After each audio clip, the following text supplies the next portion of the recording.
of these because after a couple pokes, right, we don't want to keep shoving this in the arm. We want to get a fresh, sharp needle. Use one of those. Don't open another kit. And once you open another kit, you're wasting, you know, however much you got tied in this. So, the only thing we don't have in our kit that you will need is an alcohol swab.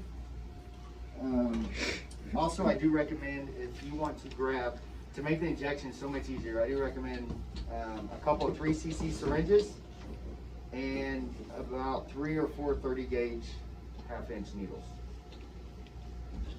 If you have those, if not, we can make work with what we got, but that makes it a lot easier for the patient.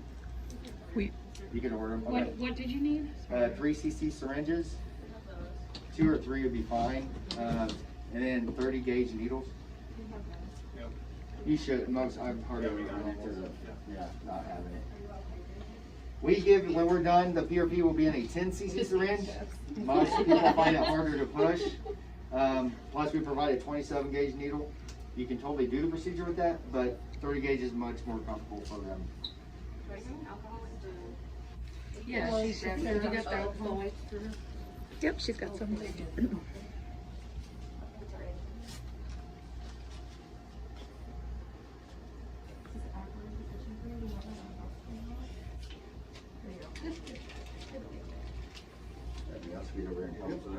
Because this will get tricky trying to do both at the same time. Do we have to go for the HC? You can go where we just need blood. Wherever you're more comfortable going, that's up to you. I don't make that call. Do you want the table up? Are you good? No? Thanks, You're welcome. So helpful. Garbage can, Steve. Okay. That's why this is so important to make sure that they are hydrating well. I've done this on a lady that didn't say anything about she was out drinking all night, and they literally had to poke her 9 times. Yeah, brutal. We don't want that, right? When it's luckily it was just one of the nurses there. Wasn't an actual patient. So, wait, it's fine. We'll make it work. And I just ate chips from my lunch. Right there. Would that be?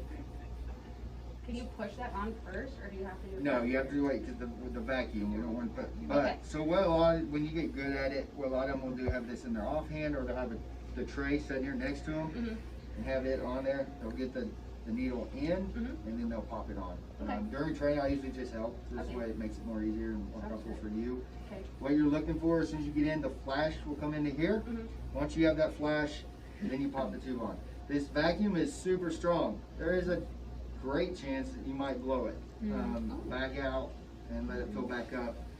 Just be aware of that. This is super strong.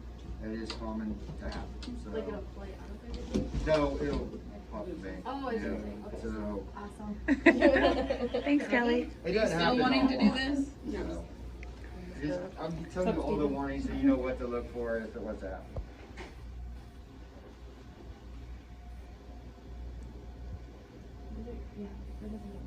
No, you want bubble up, yep, like that, and then most time use this because if you push on that plastic part, you're gonna pull the safety back, and just use the wings. It's easier to guide it that way too. But then it does make it hard to see. No flash yet, no.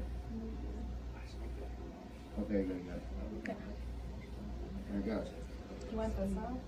Yep, so pop it, once you get the blood flowing, you wanna pop the tourniquet. I'm scared you got that needle. Don't let it go. Don't laugh. Now the vacuum is usually pretty good. You have a line on this tube that shows you where you need. The vacuum's pretty good. It will usually stop on its own when it's there. Do you give people balls to get their blood moving? Like that, you know, like when you Pump their hands. just pump their hand. Okay. No, you're good. You're mine. No, it's pretty fast. This is actually pretty good. A lot of the ones you run into, that's dripping, pretty much coming to a stop, and we're pretty close. We're not exactly there, I need something. but yeah, you got it. We have a pause. So that's fine. So I don't know if everyone can see the 22 ml line. That's our goal, but we're pretty close. We pretty much stop there. If you're down any farther, like say a ½ inch more than that, that's not enough. We can't guarantee our concentration levels if we're that low. So wings back, no, keep it straight, keep it, no, unfold it, unfold it. There you go, like that. There, like that. You don't want it. Oh, okay. So, put your thumb back here, and you're just gonna pull down. Oh, okay. Yeah, lock, yep. Okay. So, you're good. So yeah, I was saying, if you get down here, there's no way for us to know, for hair regrowth, we have to be above a 3.5% concentration of real blood. We won't know where we're at. We want more blood. Not saying it wouldn't work, we're just trying, we guarantee that, you know, we need to be above a 3.5. Most times you're up around here, you're between a 4 and 5%, plenty for hair regrowth. That's why if you see smaller tubes, they're great for face, like if you do microneedling or tear troughs, great for collagen buildup, but they're not strong enough. They will thicken the hair follicle, they won't regrow a hair follicle. That's why we have the bigger tube. You will see some places use 60 mL of blood. It's way too much, you don't need to do all that. So, luckily for you, only did 22. Thanks.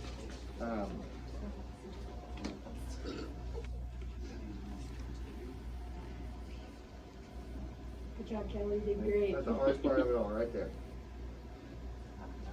I know, I was like. Once we have the blood in here, we want to mix our patented solution up in there to make sure it's able to get all the red and white blood cells out. Never turn this tube upside down, ever. It causes problems, weakening of our gel barrier, and we don't want to do that. So we do 90-degree inverts, just 5 or 6 times after you draw the blood. And that all that is doing is mixing up our solution in there. So that way when it spins, it's able to pull everything out. What's the solution in there? Can't tell you every ingredient, but there's, you know, normal anticoagulants, stuff like that. And then we have our patented stuff that's actually able to get all the red and white blood cells out. So I'm sure it's listed with our 501k FDA clearance. The balance tube, where is it at? It may still be in the box.